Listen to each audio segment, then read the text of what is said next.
2, 1. Bonjour, je m'appelle Marcio Nogueira, je suis docteur à l'Université de Lille, spécialité biotechnologie agroalimentaire, sciences des aliments et physiologie.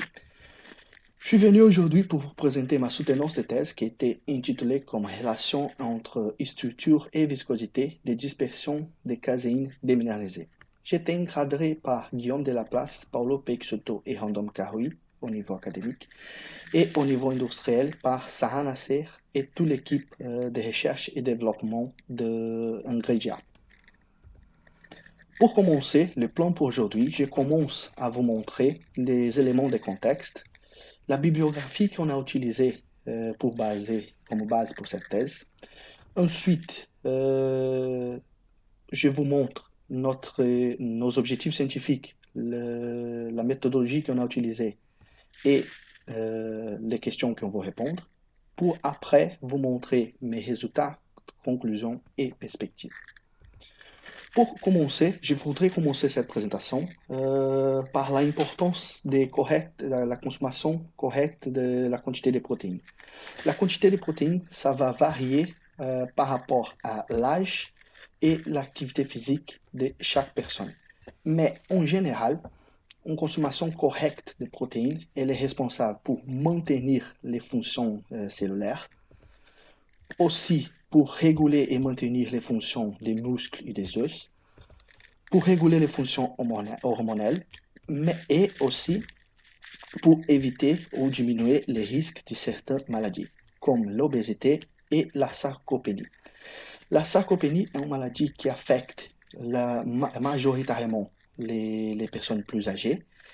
Cette maladie elle est responsable pour une perte de masse musculaire et de force et elle est causée par la manque d'activité physique et aussi pour une faible consommation de protéines. Lié à cette importance des consommations de protéines, on observe comme tendance de marché une augmentation pour les produits hyperprotéinés, spécialement pour les protéines en poudre, les protéines en barre, mais aussi pour les boissons prêtes à boire. On attend une croissance de plus ou moins 5,5% pour ces produits jusqu'à 2027. Et la majorité du marché, elle est localisée en Amérique du Nord et Europe.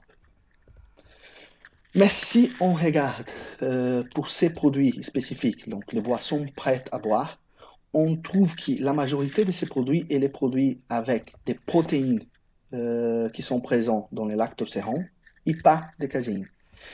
Mais notre question est pourquoi on n'utilise pas des caséines comme source de protéines pour ces boissons prêtes à boire.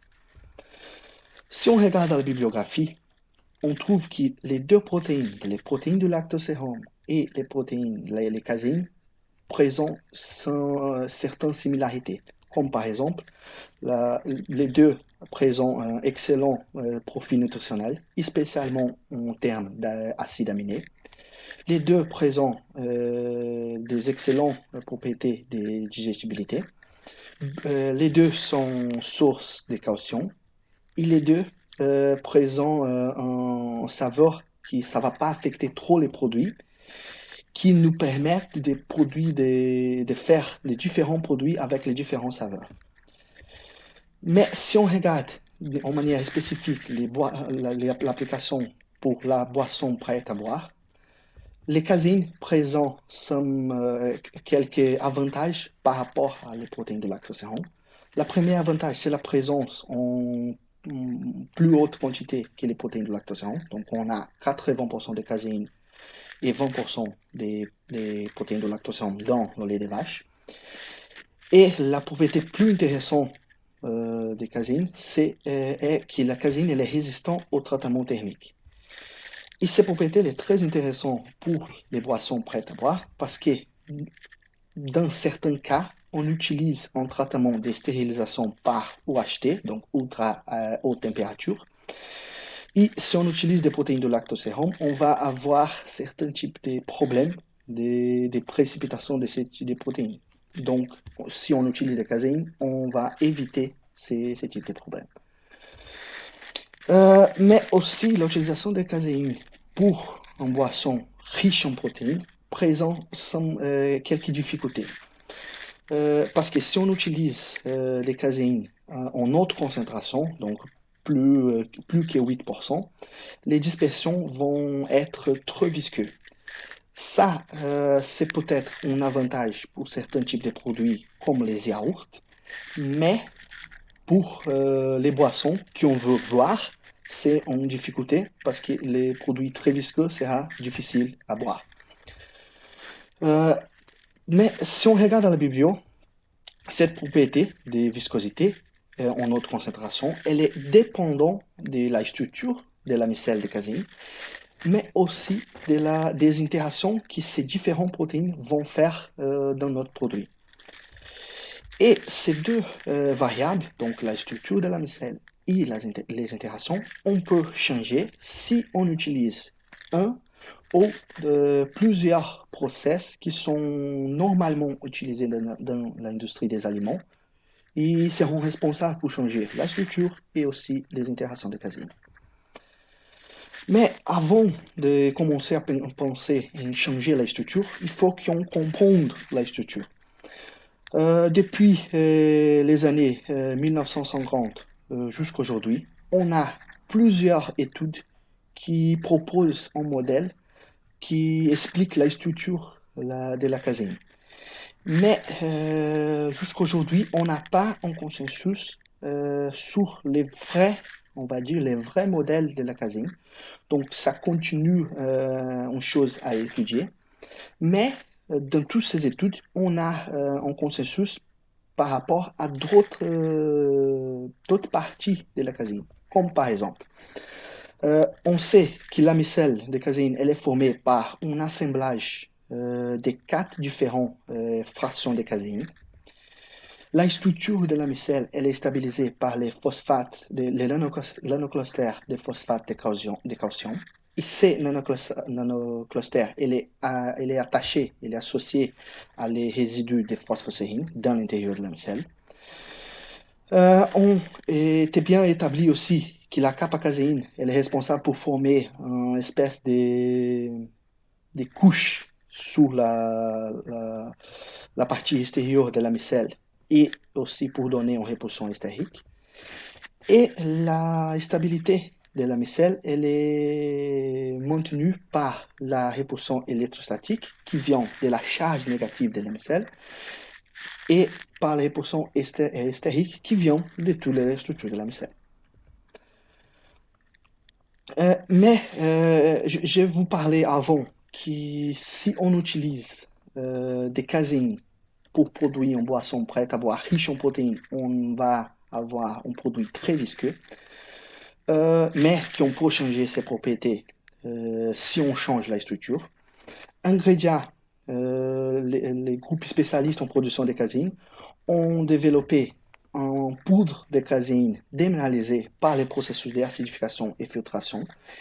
Et si on utilise ces poudres pour fabriquer une boisson, on arrive à un produit qui présente une faible viscosité. Mais avant l'étude de ma thèse, on ne sait pas pourquoi la viscosité diminue et aussi on ne savait pas si on peut améliorer ses propriétés. Parce que on ne sait pas parce que ces résultats d'ingrédients, ils ne sont pas décrits dans la littérature. Si on regarde la littérature, on va trouver plus la micelle a été déminéralisée, plus la viscosité augmente. Peut-être on a en effet de la manière qu'on déminéralise, la majorité des études qui étudient la déminéralisation de caséine utilisent les agents chélateurs de calcium pour déminéraliser la micelle. Mais ingrédients utilisent un processus différent, donc acidification et séparation par membrane, mais aussi pour traiter les niveaux de déminéralisation qui ça va jouer sur ces propriétés qu'ingrédients ils ont trouvées. Parce que si on regarde la relation entre la fabrication d'une boisson à partir d'une poudre de caséine déminéralisée, Ingredia, ils ont fait un changement de structure et ils ont trouvé une diminution de viscosité. Mais on ne sait pas à quel niveau la structure a été changée et même pourquoi la viscosité est diminuée. Et même, on ne sait pas comment établir la relation entre ce changement de structure et la diminution de viscosité. Parce qu'on a ces changements de structure qui viennent de la démineralisation, mais pour produire une boisson à partir d'un poudre, on a plusieurs procédés à suivre. Par exemple, j'ai divisé en 3 procédés, mais on peut avoir plusieurs. Le premier procédé, c'est la réhydratation des poudres. Et pour les poudres de caséine, on utilise parfois des hautes températures pour réhydrater, parce que les poudres de caséine sont difficiles à réhydrater. On a ensuite un processus d'homogénéisation qui sera responsable pour casser les agrégats. Donc, parfois, ça reste quelques agrégats après la réhydratation. Donc, on utilise la homogénéisation pour casser ces agrégats. Et enfin, on a le processus de stérilisation qui sera responsable pour produire un produit stable au niveau microbiologique. Mais tous ces procédés vont aussi affecter la structure de la micelle et, par conséquent, affecter aussi la propriété de viscosité. Donc, notre objectif, c'est d'évaluer l'impact de la déminéralisation des caséines sur la structure et on va essayer d'établir un lien entre ces changements de structure et la diminution de viscosité pour un modèle simple de boissons prêtes à boire riches en protéines.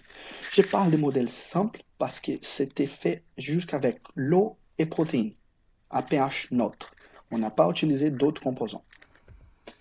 Comme stratégie de recherche, on a divisé la thèse en 2 parties. La première partie, c'est l'étude des poudres commerciales. Donc, c'est les poudres qui sont déjà disponibles au marché, faites par Ingredia. On a utilisé 2 poudres différentes, donc en poudre de caséine native et en poudre 10% déminéralisée. Et avec ces poudres déminéralisées, on peut produire ces boissons prêtes à boire riches en protéines qui a en faible viscosité.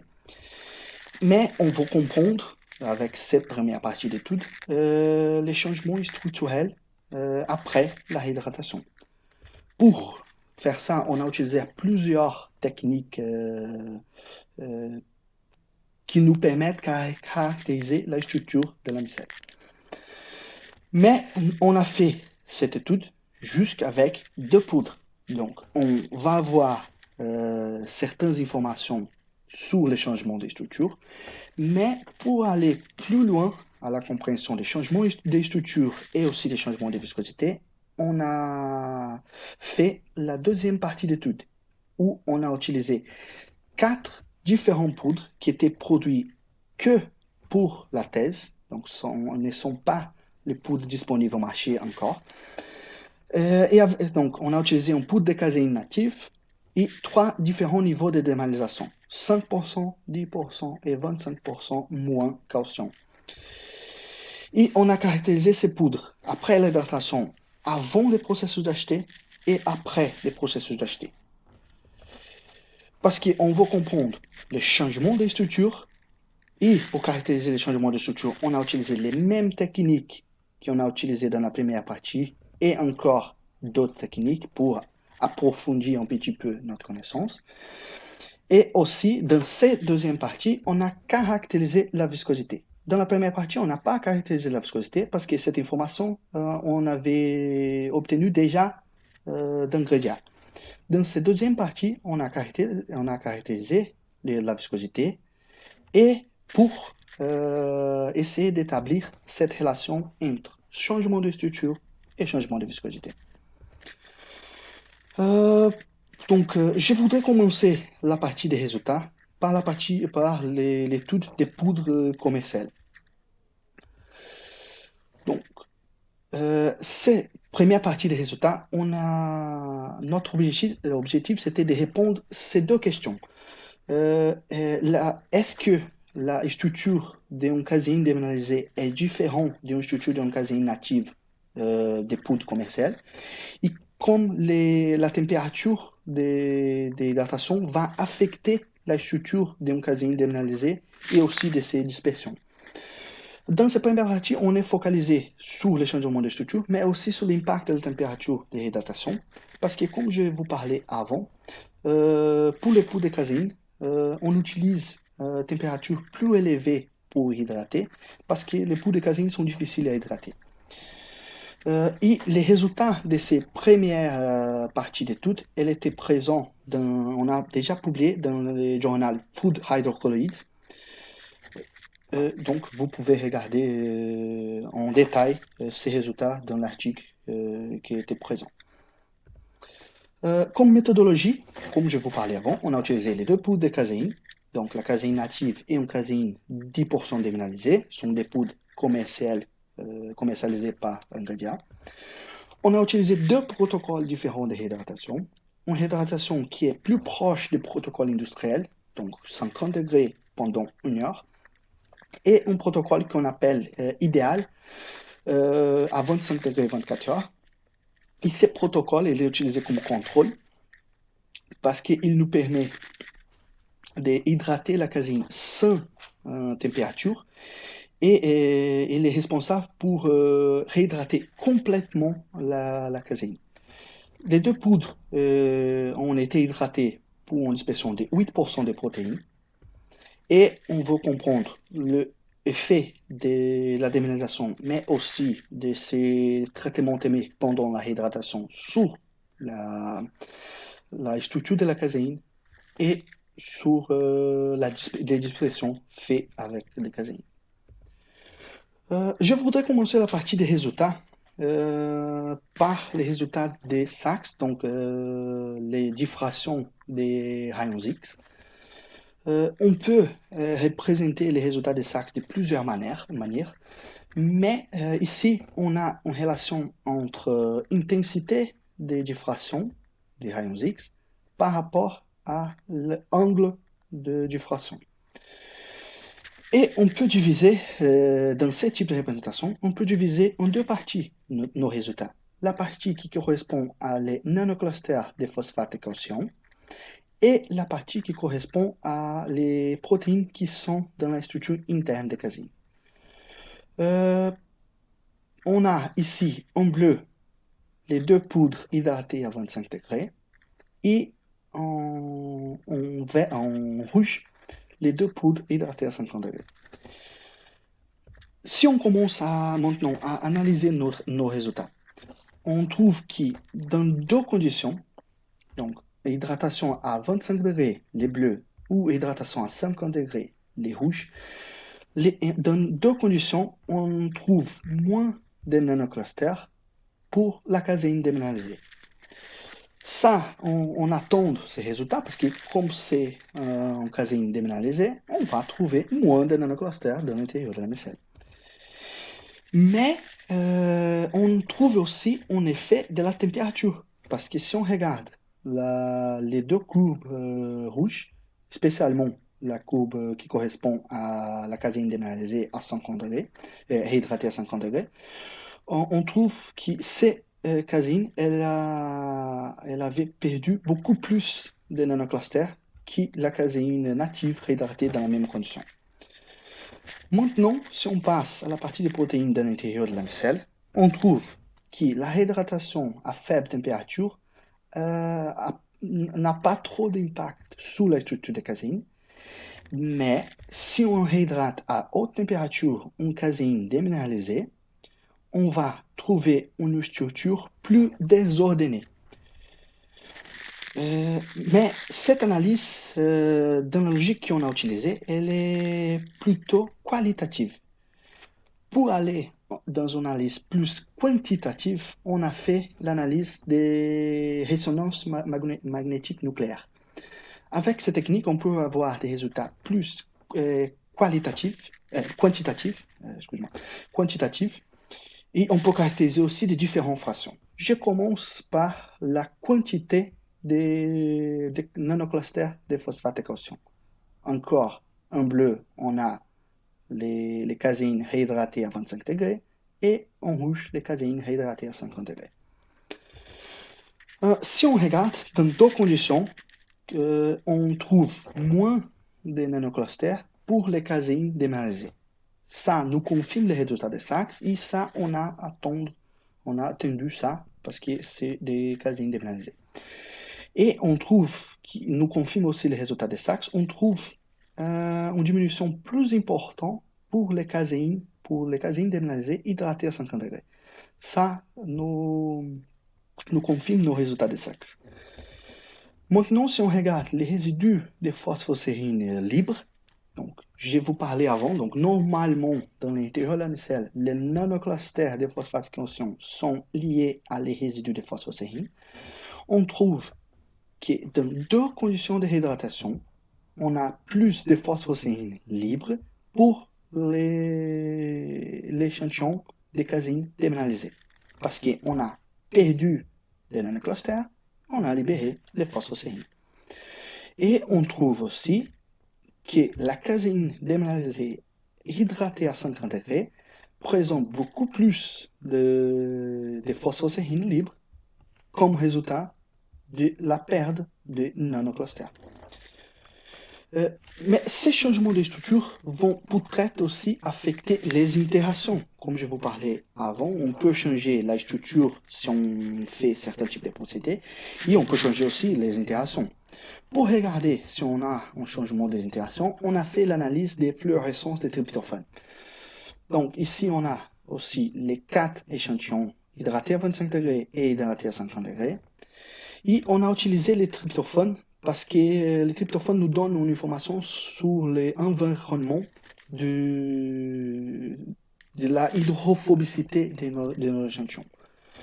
Si on regarde nos résultats, on trouve qu'on n'a pas de différence entre les deux caséines natives, donc on n'a pas trop d'impact du traitement thermique. Donc, les deux courbes ici sont vraiment superposées. On trouve que aussi, pour les deux conditions de réhydratation, les caséines déminéralisées présentent en tryptophane dans un milieu plus hydrophobe. Et ces résultats sont les plus marquants, les plus parlants pour la caséine déminéralisée hydratée à 50 degrés. Et ces caséines qui présentent en tryptophane dans un milieu plus hydrophobe nous donne une indication que ce tryptophane, il vient d'un produit qui a plus de facilité, des capacités de former des interactions de protéines-protéines. Donc, pour regarder si ces échantillons sont aussi différents, parce qu'on a vu qu'on a changé un petit peu la structure, on a perdu des nanoclusters, on a exposé un petit peu de phosphocérine, et aussi que le tryptophane est dans un milieu plus hydrophobe, tout ça, normalement, ça va affecter les dispersions de caséine. Pour regarder ça, on a fait l'analyse des distributions des tailles de particules. Ici, j'ai la relation entre les volumes et les tailles de particules. Encore en bleu, l'échantillon hydraté à 25 et en rouge, l'échantillon hydraté à 50 degrés. Si on regarde ces résultats, on trouve deux types différents de particules. Les particules qui sont normalement les caséines, donc en plus ou moins 100 nanomètres, mais aussi certains agrégats plus grands que 10 micromètres, et spécialement pour les deux échantillons hydratés à 50 degrés. Mais si on va plus en détail, on a fait des analyses supplémentaires que je ne vais pas vous présenter aujourd'hui. On a fait une analyse des résistances de ces agrégats, donc on a pris cet échantillon hydraté à 50 degrés et on a laissé encore sous agitation pendant 3 heures et on a fait la même analyse des tailles de particules et on a trouvé que les agrégats des caséines déminéralisées hydratées à 50 degrés sont résistants à ces processus d'hydratation.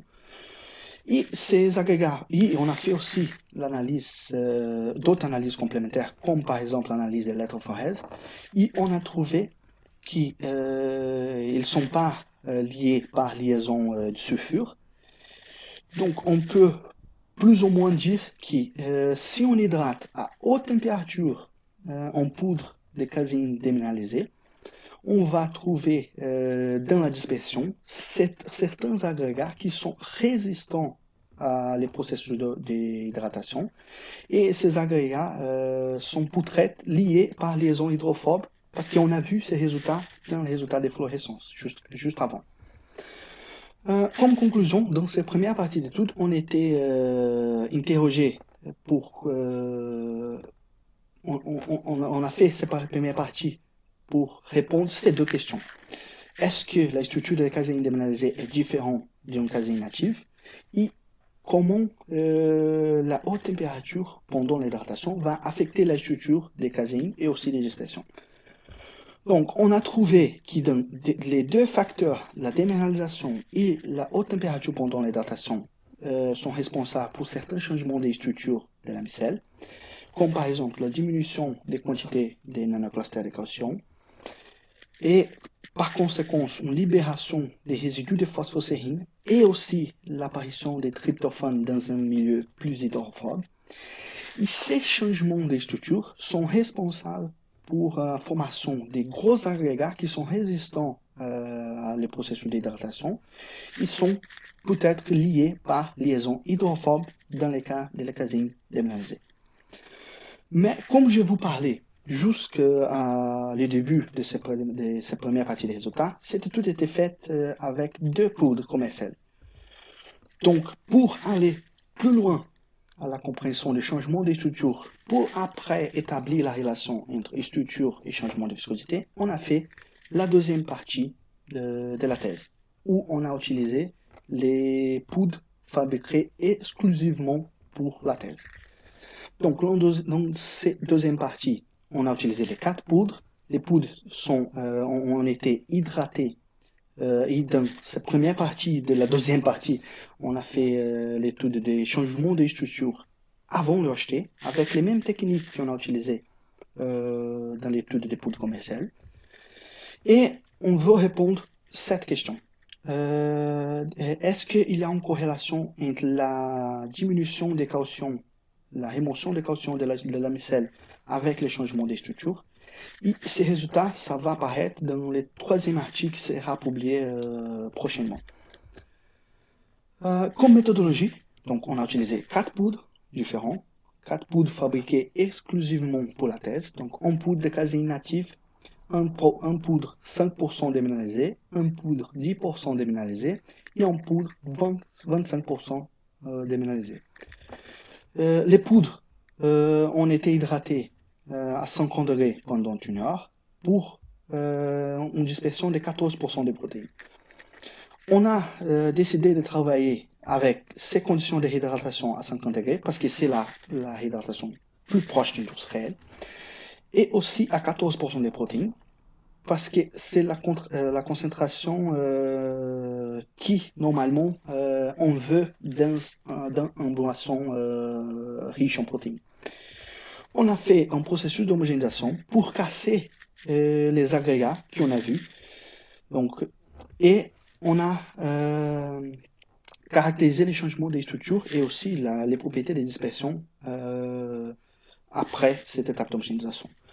On a aussi évalué l'impact de l'homogénéisation sur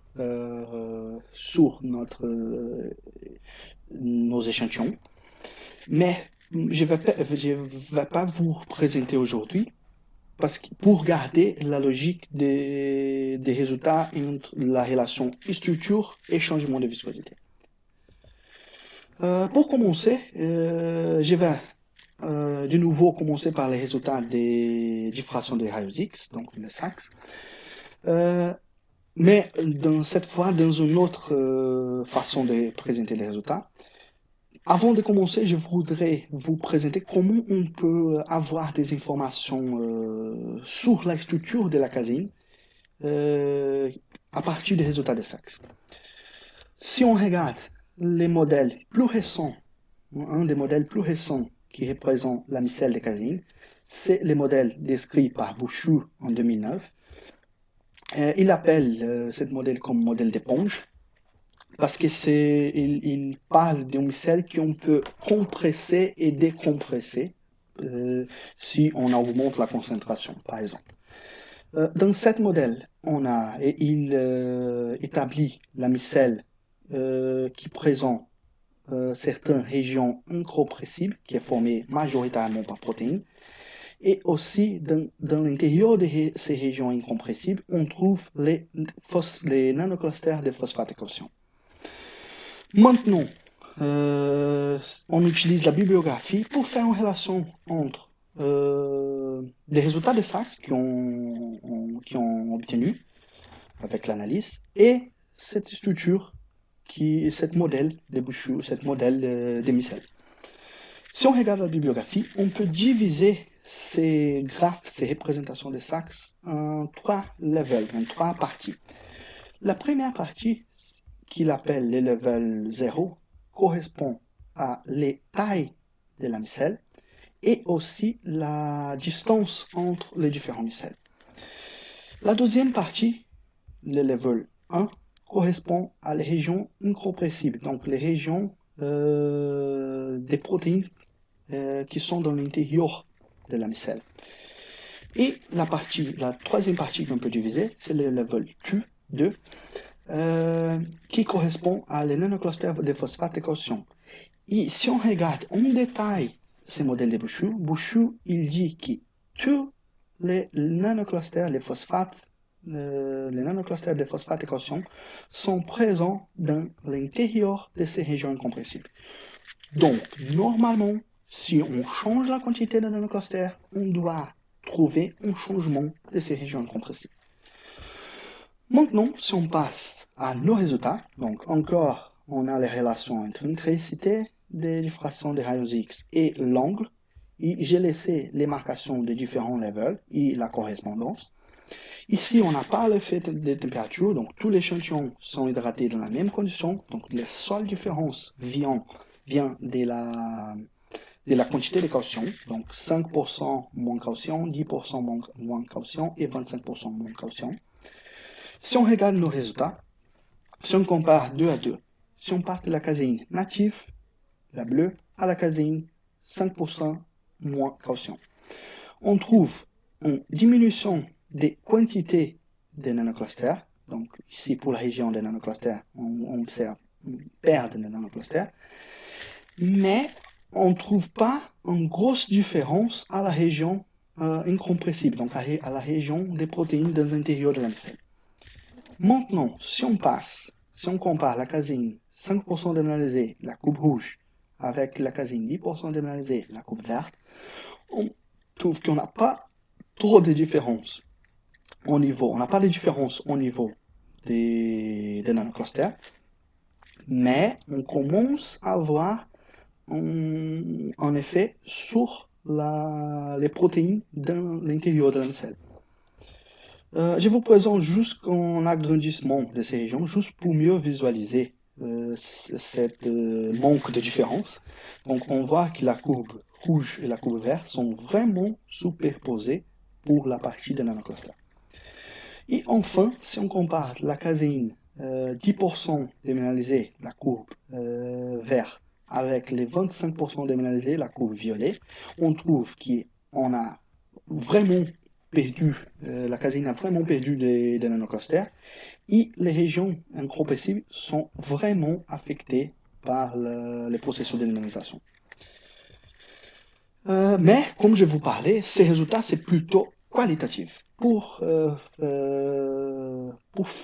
faire un résultat plus quantitatif, on a de nouveau utilisé la résonance magnétique nucléaire. Donc, ici, on a la relation entre la différence relative entre l'échantillon avec la native et les niveaux de dénaturalisation. Donc, on a utilisé la native comme représentative de 100% de nos résultats et on a fait la différence des différents échantillons. En rouge, on trouve les phosphores organiques qui est lié à la phosphocéine attachée, et aussi les phosphores inorganiques de nanoclusters de phosphate de caution, en bleu. Comme résultat, on trouve qu'une rémotion graduelle des phosphores, par exemple des nanoclusters, et aussi une diminution des phosphores, des phosphocéines. Elle n'est pas linéaire par rapport à la rémotion graduelle des cautions. Donc on trouve une évolution non monotonique, non monotonique entre la diminution des cautions et le changement des structures.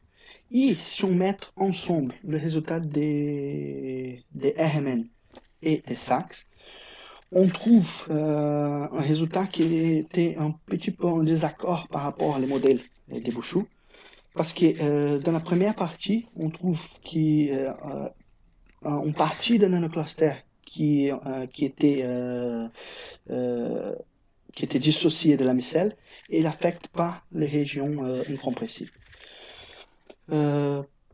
Si on regarde plus en détail de nouveau les modèles d'éponge de Bouchou, donc Bouchou dit que tous les nanoclusters sont présents dans les régions incompressibles de la micelle.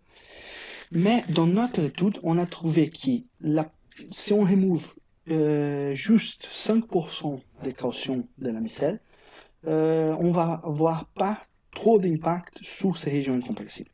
Donc, on a, dans ces troisième article de ma thèse, on a proposé une amélioration des modèles de Bouchou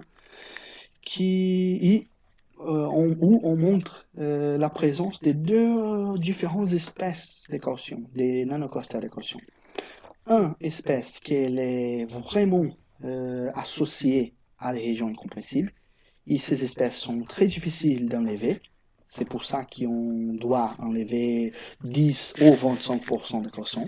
Mais on a aussi une autre espèce de caution qui n'est pas vraiment associée à les régions incompressibles.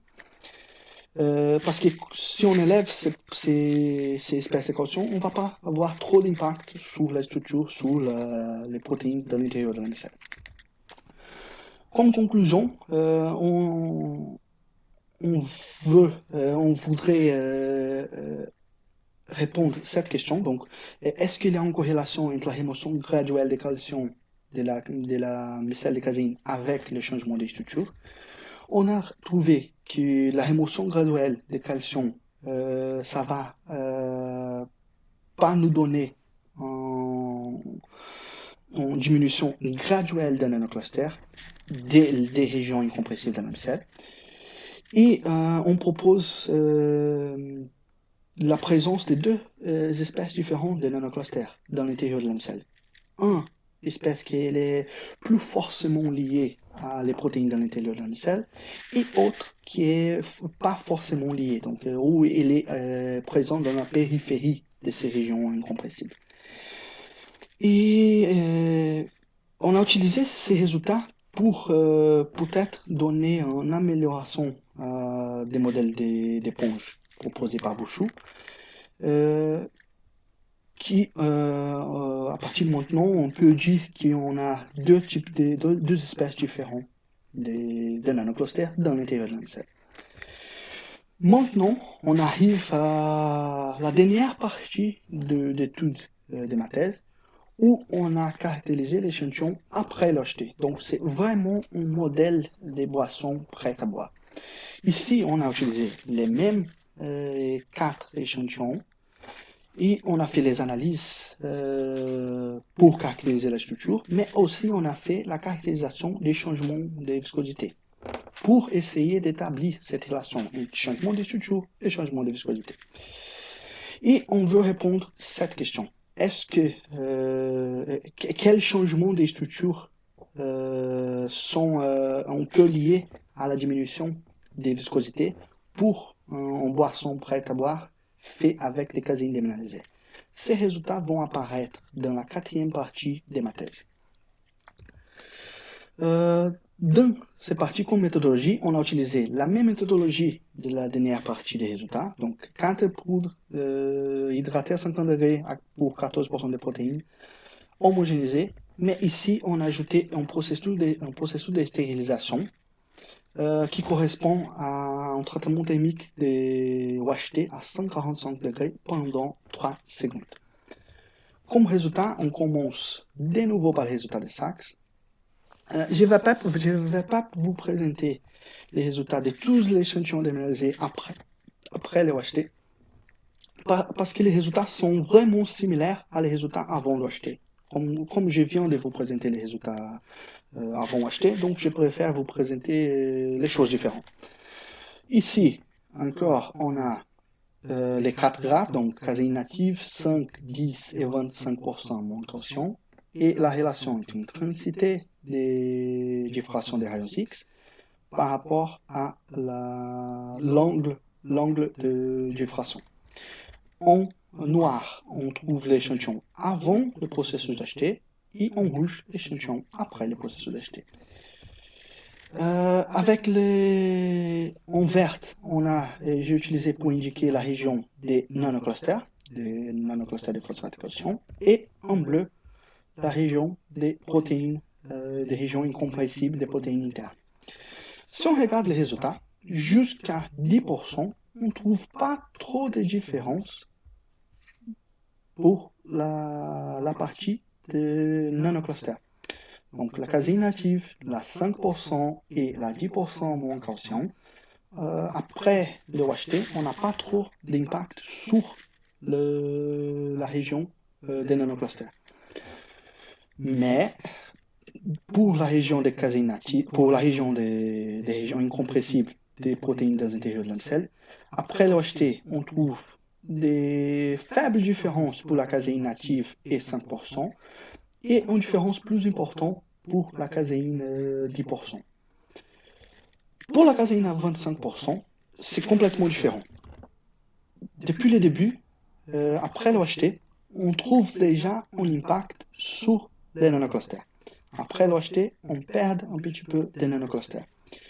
Et aussi, on trouve un gros impact, un impact très important pour la région des protéines, la région incompressible. Donc, on peut dire que plus ou moins pour tous nos échantillons, on ne trouve pas de différence dans les nanoclusters et aussi pour les régions incompressibles comme conséquence des processus de UHT. La seule exception, c'est la caséine déminéralisée à 25% moins de caution. On a fait de nouveau l'analyse des RMN pour avoir un résultat plus quantitatif. On a ici la relation entre intensité et niveau de déminéralisation. Les échantillons avant UHT sont représentés en noir et après UHT représentés en rouge. En cercle, on a les résidus de phosphocéine libres. En carré, les résidus de phosphocéine liés. Et en triangle, on a les résidus des phosphores inorganiques. Si on commence à regarder les échantillons avant le processus d'HT, donc tous les symboles noirs, on voit une libération des phosphocérines comme résultat d'une diminution de la quantité des nanoclusters qui vient de la déminéralisation. Donc, si on regarde, par exemple, les cercles noirs, si on commence à déminéraliser, on commence à avoir plus de phosphocérines libres. Et cette augmentation de sérines libres elle était liée à la diminution des nanoclusters. Donc, en native, si on passe à 5, 10 ou 25, on perd la quantité de nanoclusters. Comme conséquence, on a une libération de phosphocérines.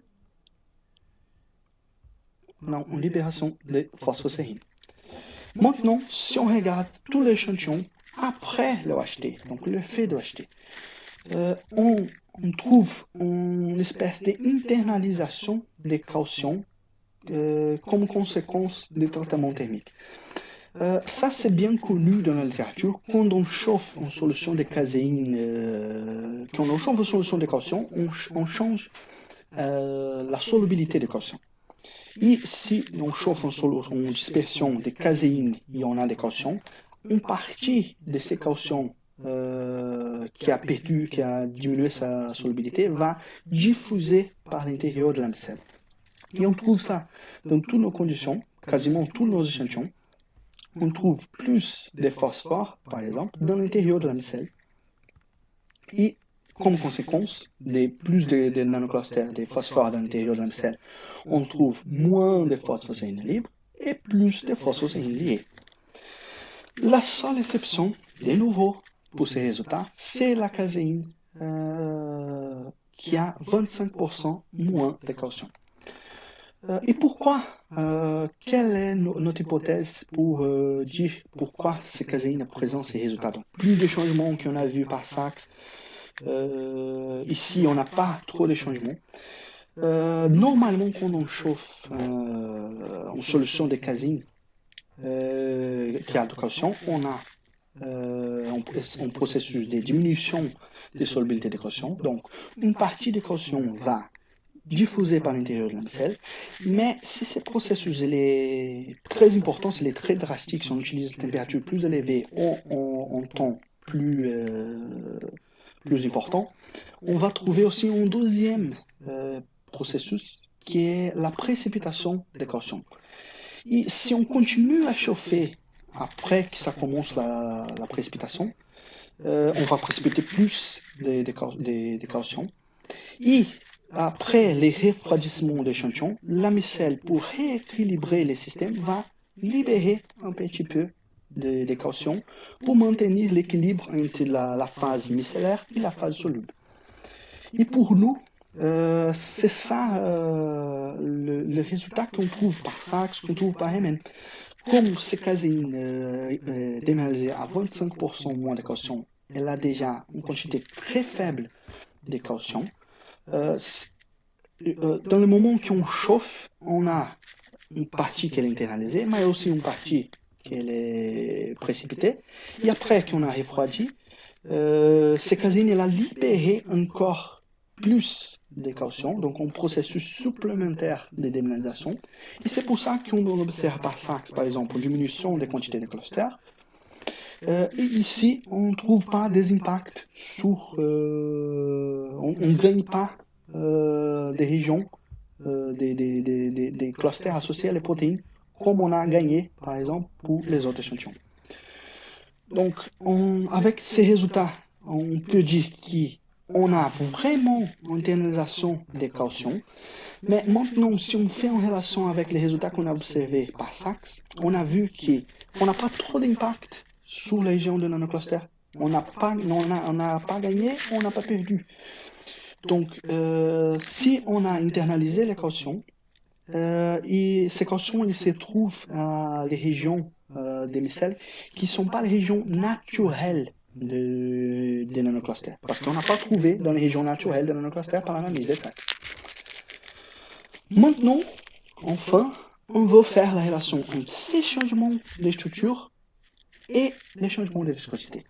Ici, on a les résultats de viscosité dans un cisaillement donné, donc à 350-1, et la relation avec le degré de déminéralisation. En noir, l'échantillon avant acheté et en rouge, l'échantillon après acheté. On trouve qu'avant acheté, on trouve une relation, on a fait des analyses supplémentaires aussi, une relation entre les tailles des micelles de caséine et la viscosité.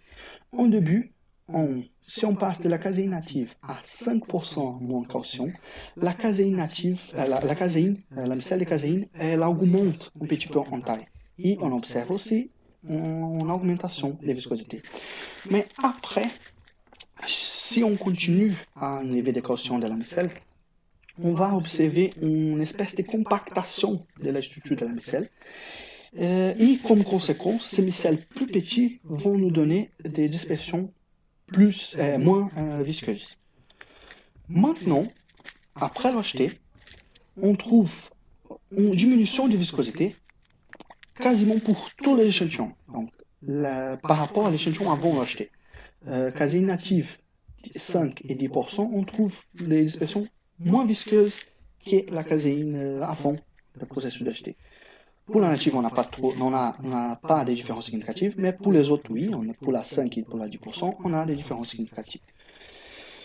Mais on a de nouveau le seul résultat qui est différent, c'est la caséine à 25% moins de calcium. On a trouvé une augmentation de viscosité après le processus d'acheter. Et notre hypothèse pour expliquer ces augmentations de viscosité vient des changements des structures très importants qu'on a vus par les résultats de Sachs et RMN, par exemple. Parce qu'on a donné une déménalisation additionnelle, donc on a déménalisé un corps micelle qui était déjà fragile.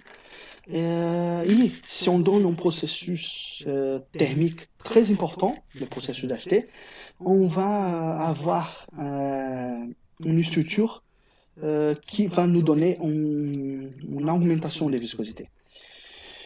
Et pour nous,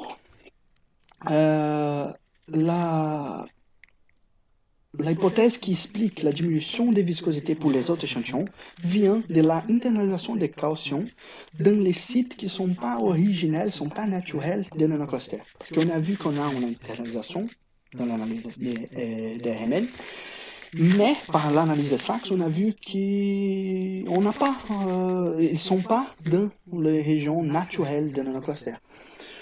Donc, cette internalisation dans les régions non naturelles des nanoclusters va créer des micelles de caséine qui a une capacité, on a une faible capacité de former des interactions, et cette diminution de capacité de former des interactions va nous donner une diminution de viscosité. Donc, notre objectif dans cette dernière partie, c'était de comprendre quel changement des structures est lié à la diminution de viscosité dans une boisson prête à boire faite avec caséine déminéralisée. On a trouvé que le processus d'acheter peut induire une internalisation de calcium dans les régions non naturelles des nanoclusters.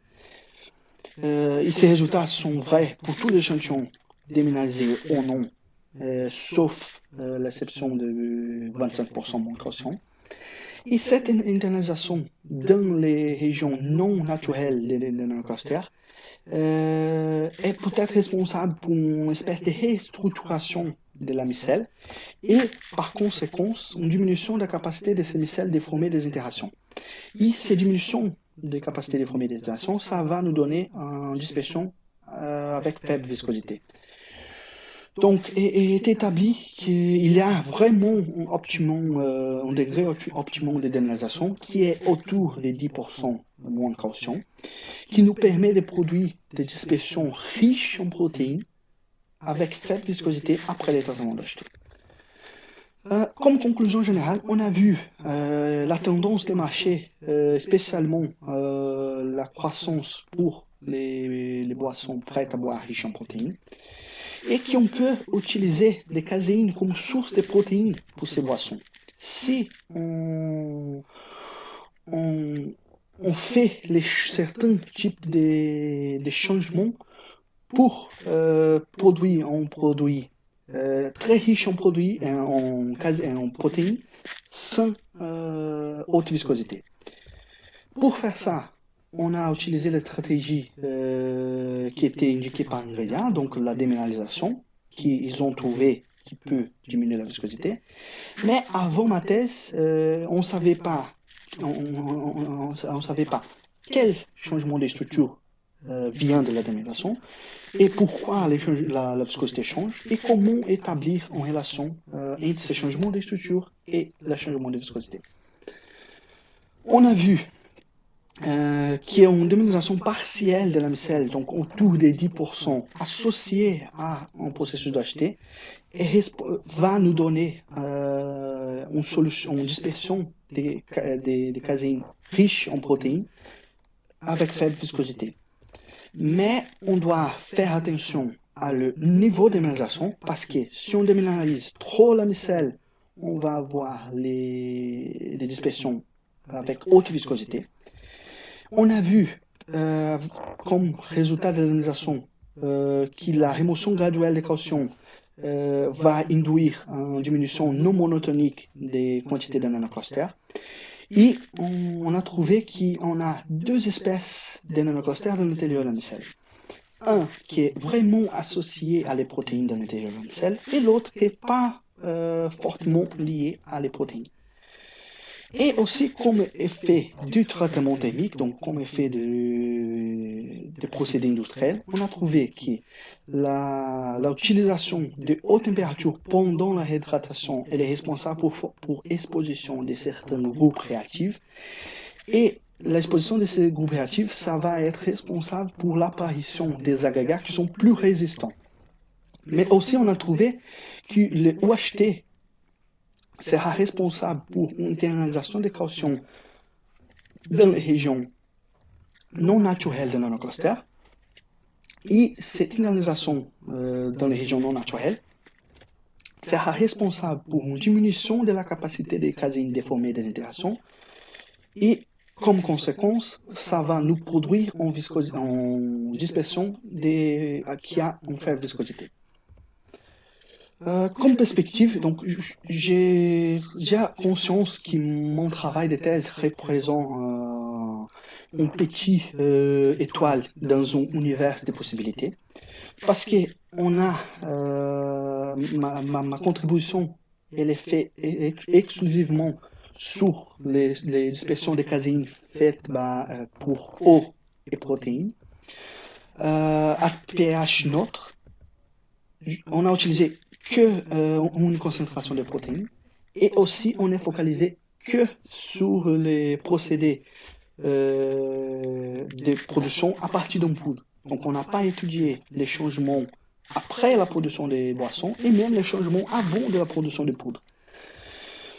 Donc je sais qu'on peut avoir d'autres études qui vont essayer de comprendre les comportements des boissons plus complexes. Donc, dans les marchés, les boissons ne sont pas faites qu'avec du lait et protéines. Donc, on a des boissons qui sont complexes. Donc, on a des lipides, on a des glucides.